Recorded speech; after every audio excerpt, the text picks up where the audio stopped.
So what do cave paintings, Greek soldiers, and Mars all have in common? This engineering problem.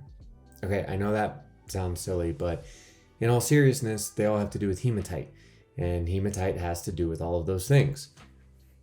Let's take a journey from ancient history to modern day civilization. A story that's going to run the gamut from our prehistoric ancestors to modern day space travel. Over 40,000 years ago, humans made this painting. It's called the Cueva de las Manos, or Cave of the Hands. One of the pigments used in this iconic example of early human art was hematite. There's 4 types of iron oxide, and this problem is about Fe2O3, aka hematite, also known as rust. The Greeks are actually the ones that gave us the word hematite.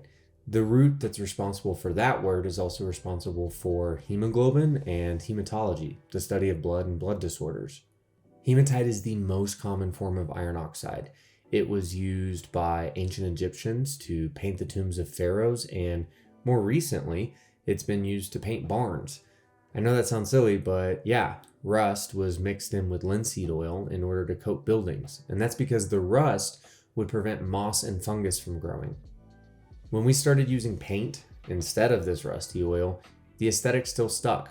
That's why when you picture a barn, you're probably picturing a red building.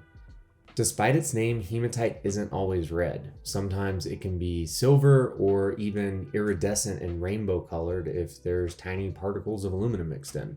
No matter what color hematite ore is, it always leaves a red colored streak on a streak plate, which is just a piece of ceramic that you rub a rock onto. Being silver was important historically because it means that people made gems out of hematite. Greek soldiers actually made rings out of hematite, the red one, not the silver one, and they rubbed it on their skin before battle because they associated the stone with Ares, the god of war, and they thought that it would bring them luck. In modern day society, hematite is actually one of the most important minerals, speaking economically, that exists. It's what makes up 98% of the steel that we use today. So the electronic device that you're using right now in order to watch this video probably started its life out as hematite ore. That engineering problem that we started this all off with, that's actually describing the process of turning hematite ore into iron to use for steelmaking. This pervasive mineral isn't only found in just our planet. And when I say pervasive, I mean it's pervasive. It's the reason why red rocks are red. But it's also the reason why Mars got its moniker, the Red Planet. While the last problem we looked at gave us a grand tour of civilization, this next problem is going to be a more modern look at cities. It's time to talk about a favorite topic in the design engineering program. That's right, we made a video about signage. Now, cities are full of signs. Signs tell us where to go and how to get there. Signs suggest things to buy, and they keep us from where we shouldn't be. Every sign is a code of sorts, a graphic system linked to something else, an idea, an instruction, a building.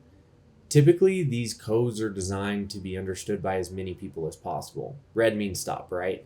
But some of these signs, the NFPA 704 is a prime example, are really meant to just be understood by some people. And that's really interesting just as a concept. So we're looking at a secret sign, and we're going to learn the language of the secret sign together.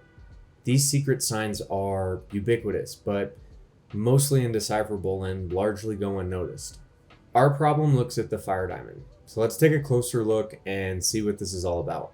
You might have heard that safety standards are written in blood, and that's actually true for this sign. The reason why it exists is a fire that happened in Georgia, and the firefighters that came there in the first place, the crew that arrived, they found some vats of a chemical they assumed to be kerosene that was on fire. What they didn't know is that by trying to add water on top of this fire, it actually caused the metallic sodium inside to explode. 13 firefighters were critically injured, and one firefighter actually lost both of his ears. A few years later, the NFPA, or National Fire Protection Agency, had a committee design a sign in order to communicate the dangers that were within. The basic design is pretty simple, actually. It's a diamond divided into 4 squares. Blue is for health, red is for flammability, and yellow is for reactivity. There's a fourth square, and that's the one that I think is probably the most interesting. So it's what we're going to look at today. That last square is the lanyap square. It's the place for a little something extra, a little bit more information.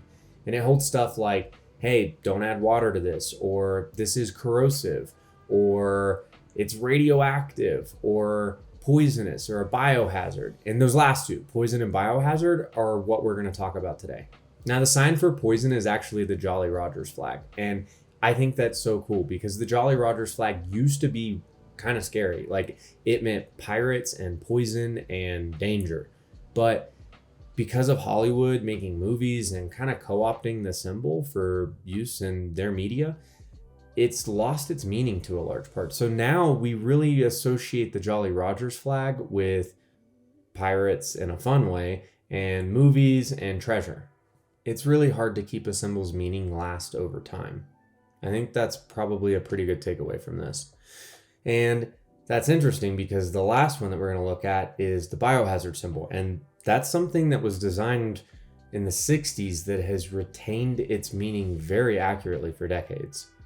Back in the mid 20th century, there was a need for agencies to be able to communicate the presence of dangerous biological material. And at the time, the Army used an inverted blue triangle, the Navy used a pink rectangle, and the United Postal Convention used this white staff with a snake on a purple background, which was really confusing. And a lot of people got injured because of it. In 1966, a group of designers and engineers at Dow Chemical Company set out to make a biohazard symbol that would be understood by everyone. It would be symmetrical, it would be highly memorable, but it wouldn't have any prior meaning and a whole bunch of other considerations. And they did an amazing job. This is one of the coolest symbols I've ever seen. What they ended up deciding on was this biohazard symbol.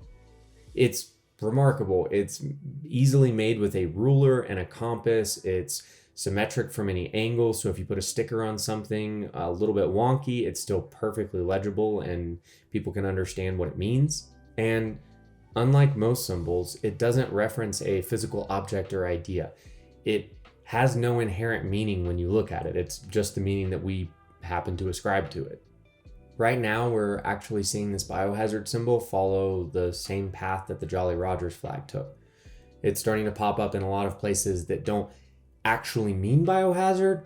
And what I mean by that is we're seeing it at, like, bottoms of snowboards and skateboards and water bottles and toys. So I'm not saying it's losing its meaning. It's just being co-opted. It's being used by people other than maybe it was originally meant for. And that's pretty interesting. And it's something we should all reflect on when we design things or how we build things, how other people might use them in ways that we didn't plan or didn't expect, and how the things we put into the built environment change over time.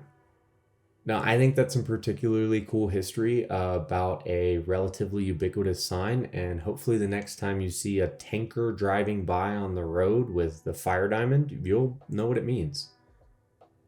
Up next, Adam is going to be talking about fuel on planes and conversions and math and a whole bunch of other exciting stuff. So I hope you enjoy that as well.